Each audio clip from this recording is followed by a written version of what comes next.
Davis has been called a champion. He's never been the champion of any division. He's never beaten the man in any division. He's had some good wins. In retrospect, the Pitbull win was a nice win. It was a close fight. It was a nice win. Ryan Garcia, that's a big win. Right? Like, that's good for him. Dehydrated Ryan, but good win. Yeah, right. But he has never fought, oh, that's the champion of that division. I'm going to go fight that guy. In any division. It was like when people look at Floyd Mayweather, and I have said, hey, once he left lightweight, he picked and chose when he fought guys. He still was the actual champion of at least one division, but even at junior lightweight and lightweight, he cleaned out junior lightweight. He moved up to lightweight. He fought the champion in his first fight at lightweight, won a tough fight. A lot of people thought he lost, but then won the rematch. He was the champion in two. Tank never did that. Never did it. Never did it even in one, and now he's talking about retiring? And you're doing it off of coming up against a struggle against Lamont Roach, who was a 9-1 underdog? He gives you that tough of a fight. You have to get the revenge. So once again, people mad with Max Kellerman. Now let me correct something on the video I did a couple weeks ago.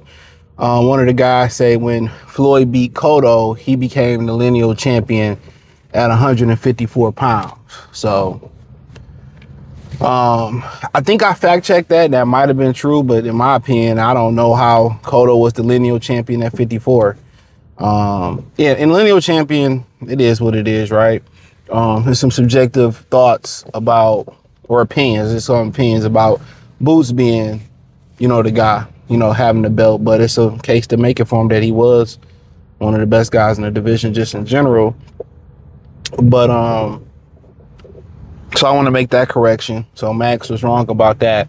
But I think that's I think I fact checked that, and that's true. So whatever. But in this clip, he basically saying that Floyd Mayweather, he basically saying Tank ain't never been the guy, and that's how I look at it. The lineal is the best representation of being the guy in the division. Some people would say, undisputed champion is the goal. But we feel like it's a lot of politicking with being an undisputed champion. So I understand it from that standpoint of view, where it's a lot of politicking and being the undisputed champion of the world. But if you can get the lineal belt and you can beat the guy, because, for the most part, if a guy win the undisputed championship, and they strip him of a belt immediately as soon as he win it, and you beat the lineal, still has the lineal, and you beat him, you the guy. You're the guy. So that's kind of my opinion on it, But yeah, that's my opinion on it. But it is what it is. It is what it is. But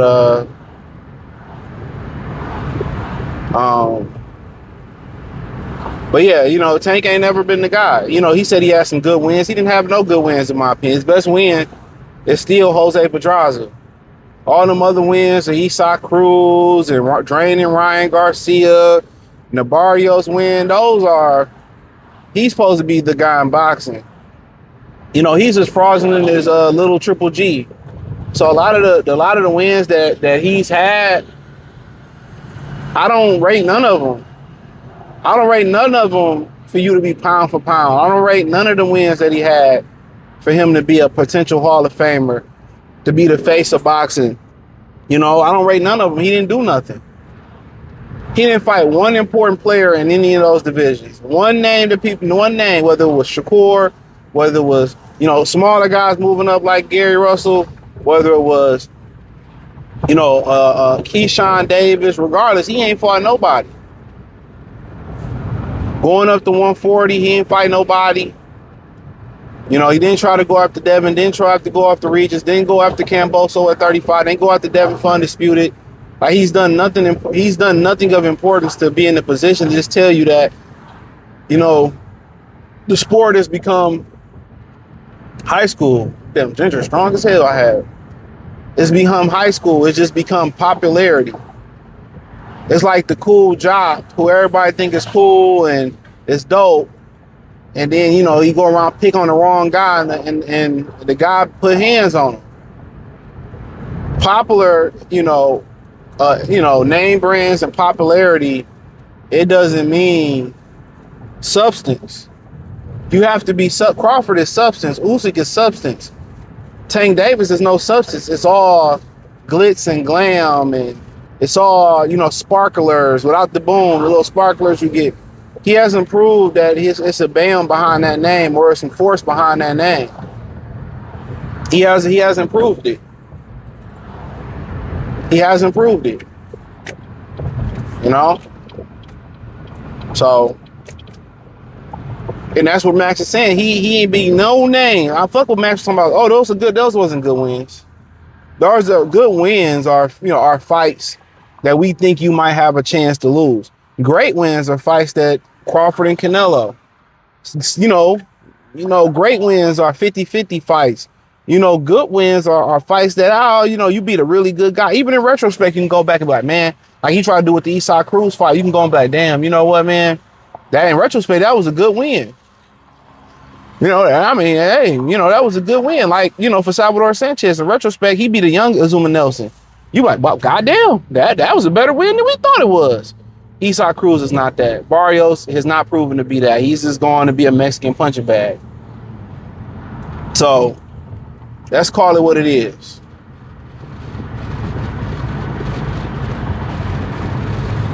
At some point, like when you're a prospect, it's cool to be a sparkler fighter.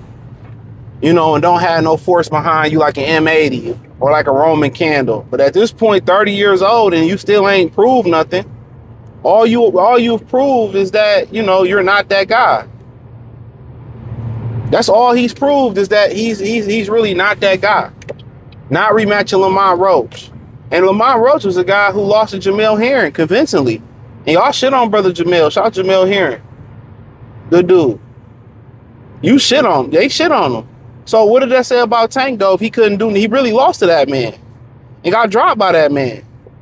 So what does that say about Gervonta Davis? And then don't want to shoot the fade with him. Don't want to shoot the fair one with him again, based off principle.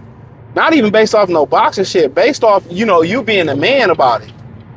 And when that Tony Braxton be a man about it, just based off principle, like, dog, I got to see that man again for yourself. And just let you know, man, they, you know, this agenda they got against toxic masculinity is working.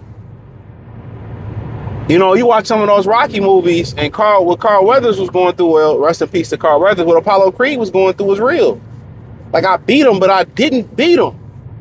He wanted to prove it. That was the masculinity in him. That was the dog in him. They don't make dogs like that no more.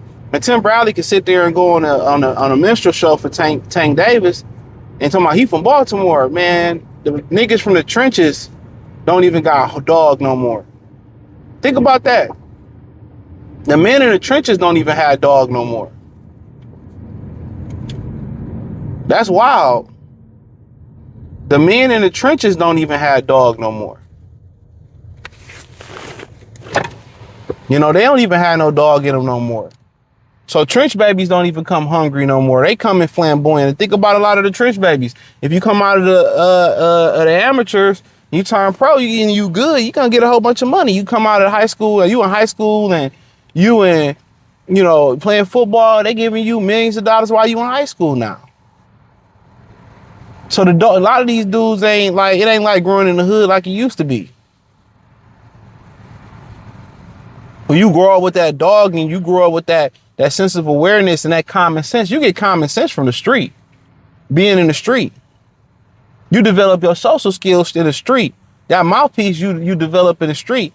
The streets has changed no more. The streets has been gentrified. And I'm not talking about Brad and Becky and Indians and everybody coming in buying the shit up. No, it's gentrified. These ain't the same niggas, man. These ain't the same dudes.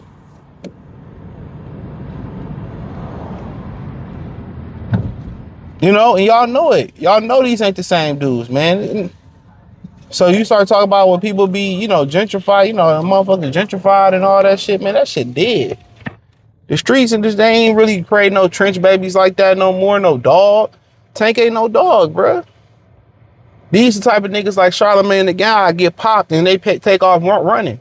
Some people get hit. You know what he tell them to never back down. You know, some people get hit and they want their mind register. They want to get out. Then he said some people get hit and their mind is like, let's get it in. As a fighter, when somebody hits you, you got to be prepared to retaliate. It ain't fight or flight. It's fight. When you a warrior, you fight. When you a soldier, you fight. Rarely do you hear those type of people say you live to fight another day. Rarely. So yeah, but I mean, he ain't never been the guy. He's had close fights. This should let you know where his confidence is at. He's had close fights. He's had close fights with pedestrian fighters. Pedraza was a pedestrian fighter. Cruz is a pedestrian fighter. Barrios is a pedestrian fighter. When he was fighting Rolly, he wasn't close to it, wasn't he? He was a pedestrian fighter. Lamont Roach, no disrespect, he was a pedestrian fighter.